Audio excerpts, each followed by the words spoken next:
So in this video, we want to suggest a suitable metric unit to measure the length of each of these items. So the first one we've got is a grain of rice. So I'm not saying specifically what type of rice we're dealing with here, but it's, very, very small. You'd probably be wanting to measure that in millimeters.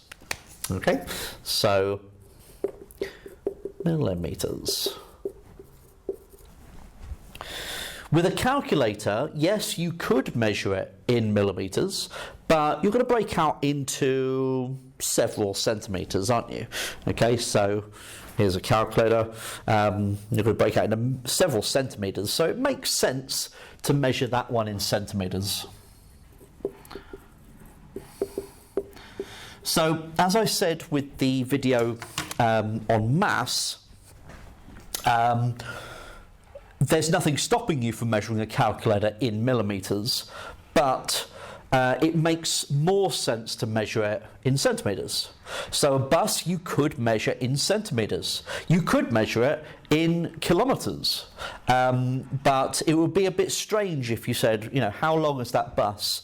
Or it's 0.01 kilometers. Okay, so a bus you'd probably be measuring in meters. A marathon,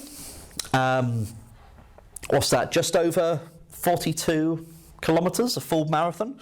So this would be in kilometers. Okay, so it's really making sure you can visualize what unit would be the most sensible to measure each of these things in.